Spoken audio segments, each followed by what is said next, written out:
ಕರ್ನಾಟಕ ಒಕ್ಕೂಟ ಬಂದ್ ಕರೆಯನ್ನ ನೀಡಿದ ಹಿನ್ನೆಲೆಯಲ್ಲಿ ಕರ್ನಾಟಕದ ಗಡಿ ಭಾಗ ಆಗಿರತಕ್ಕಂತ ಅತ್ತಿಬೆಲೆಯಲ್ಲಿ ಪ್ರತಿಭಟನೆಯನ್ನ ನಡೆಸಲಾಯಿತು. ಕನ್ನಡ ಜಾಗೃತಿ ವೇದಿಕೆಯ ವತಿಯಿಂದ ಈ ಪ್ರತಿಭಟನೆಯನ್ನ ಹಮ್ಮಿಕೊಳ್ಳಲಾಯಿತು. ಇನ್ನು ಕನ್ನಡ ಜಾಗೃತಿ ವೇದಿಕೆಯ ರಾಜ್ಯ ಅಧ್ಯಕ್ಷ ಮಂಜುನಾಥ್ ದೇವ ರಸ್ತೆಯನ್ನ ತಡೆದು ಪ್ರತಿಭಟನೆಯನ್ನ ನಡೆಸಿದ್ರು. ಹಲವು ಬೇಡಿಕೆಗಳನ್ನ ಈಡೇರಿಸುವಂತೆ ಆಗ್ರಹ ಕೂಡ ಮಾಡಲಾಯಿತು. ಮಹದಾಯಿ ಮತ್ತು ಕಳಸಾ ಬಂಡೂರಿ ಮೇಕೆದಾಟು ಯೋಜನೆಯನ್ನ ಜಾರಿಗೊಳಿಸುವಂತೆ ಕೇಂದ್ರ ರಾಜ್ಯ ಸರ್ಕಾರದ ವಿರುದ್ಧ ಕೂಡ ಪ್ರತಿಭಟನೆಯನ್ನು ಹಮ್ಮಿಕೊಳ್ಳಲಾಗಿದೆ. ಇನ್ನು ಕೇಂದ್ರ ಸರ್ಕಾರ ಮಧ್ಯಪ್ರವೇಶ ಸಮಸ್ಯೆಗಳನ್ನು ಬಗೆಹರಿಸಬೇಕು, ನಾಡ ದ್ರೋಹಿ ಶಿವಸೇನೆ ಮತ್ತು ಮರಾಠಿ ದಬ್ಬಾಳಿಕೆಯನ್ನ ಕಡಿವಾಣ ಹಾಕಬೇಕು. ಇತ್ತೀಚೆಗೆ ಬೆಳಗಾವಿಯಲ್ಲಿ ಕರ್ನಾಟಕದ ಡ್ರೈವರ್ ಮೇಲೆ ಹಲ್ಲೆಯನ್ನ ಮಾಡಿದ್ದಾರೆ. ಈ ಬಗ್ಗೆ ಸರ್ಕಾರ ಗಮನವನ್ನು ಹರಿಸಬೇಕು. ಹೀಗಾಗಿ ಕುಡಿಯುವ ನೀರು ಬಗ್ಗೆ ಸಾಕಷ್ಟು ಸಮಸ್ಯೆ ಇದೆ. ಇನ್ನು ಮಹಾರಾಷ್ಟ್ರ ಗೋವಾ ಸರ್ಕಾರದ ಜೊತೆ ಮಾತುಕತೆಯನ್ನ ನಡೆಸಿ ಕುಡಿಯುವ ನೀರಿನ ಸಮಸ್ಯೆಯನ್ನ ಬಗೆಹರಿಸಿಕೊಳ್ಬೇಕು. ಮತ್ತೆ ಮೇಕೆದಾಟು ಯೋಜನೆಗಳನ್ನ ತಮಿಳುನಾಡು ಸರ್ಕಾರ ಜೊತೆ ಚರ್ಚೆಯನ್ನ ಮಾಡಿ ಕುಡಿಯುವ ನೀರು ಸಮಸ್ಯೆಯನ್ನ ಬಗೆಹರಿಸಿಕೊಳ್ಬೇಕು. ರಾಜ್ಯ ಕರ್ನಾಟಕ ಜಾಗೃತಿ ವೇದಿಕೆಯ ಅಧ್ಯಕ್ಷ ಮಂಜುನಾಥ್ ದೇವ್ ಅತ್ತಿಬೆಲೆಯಲ್ಲಿ ಹೇಳಿಕೆಯನ್ನು ಕೂಡ ನೀಡಿದ್ದಾರೆ.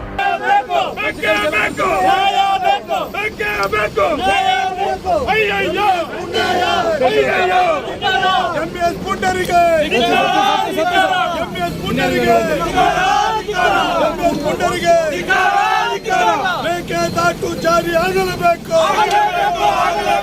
ಮೇಕೆದಾಟು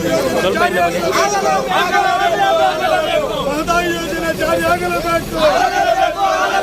ಮಹದಾಯಿ ಯೋಜನೆ ಜಾರಿ ಆಗಲೇಬೇಕು. ಅಯ್ಯಯ್ಯೋ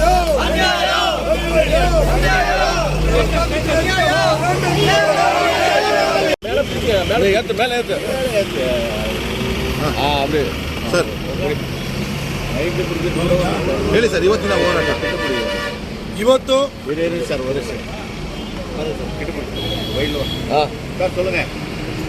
ಇವತ್ತು ಕನ್ನಡ ಒಕ್ಕೂಟದ ಅಧ್ಯಕ್ಷ ಆದಂಥ ವಾಟಾಳ್ ನಾಗರಾಜ್ ಅವರು ಮತ್ತು ಸಾರಾ ಗೋವಿಂದ್ರವರು, ಕನ್ನಡ ಒಕ್ಕೂಟದ ಮುಖಂಡರುಗಳಾದಂಥ ನಮ್ಮ ಶಿವರಾಮೇಗೌಡರು, KR ಕುಮಾರ್ ಅವರು ಮತ್ತು ಕನ್ನಡ ಜಾಗೃತಿ ವೇದಿಕೆ ಸೇರಿದಂತೆ ಕರ್ನಾಟಕದ ಸುಮಾರು 2,000 ಸಂಘಟನೆಗಳು ಇವತ್ತು ಕರ್ನಾಟಕ ಬಂದ್ಗೆ ಕರೆ ಕೊಟ್ಟಿದೆ.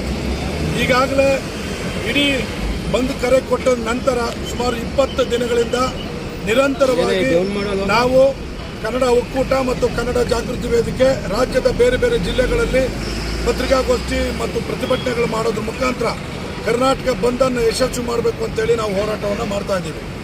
ಇವತ್ತು ಬಹಳ ಮುಖ್ಯವಾಗಿ ನಮ್ಮ ಬೇಡಿಕೆ ಇಷ್ಟೇ. ಬೆಳಗಾವಿಯಲ್ಲಿ ಕಳೆದ ಹಲವು ದಶಕಗಳಿಂದ ಕನ್ನಡಿಗರ ಮೇಲೆ ದೌರ್ಜನ್ಯ ದಬ್ಬಾಳಿಕೆಗಳನ್ನು ಮಾಡಿ ಒಂದು ರೀತಿ ಭಯೋತ್ಪಾದಕ ವೃತ್ತಿಯಲ್ಲಿ ತೊಡಗಿರ್ತಕ್ಕಂತಹ MES ಸಂಘಟನೆ ಮತ್ತು ಶಿವಸೇನೆ ಸಂಘಟನೆಯನ್ನು ಕರ್ನಾಟಕ ರಾಜ್ಯದಲ್ಲಿ ನಿಷೇಧ ಮಾಡಬೇಕು ಮತ್ತು ಅದರ ಪದಾಧಿಕಾರಿಗಳನ್ನು ಗಡೀಪಾರು ಮಾಡಬೇಕು ಅಂತೇಳಿ ನಮ್ಮ ಬಹುದೊಡ್ಡ ಒತ್ತಾಯ.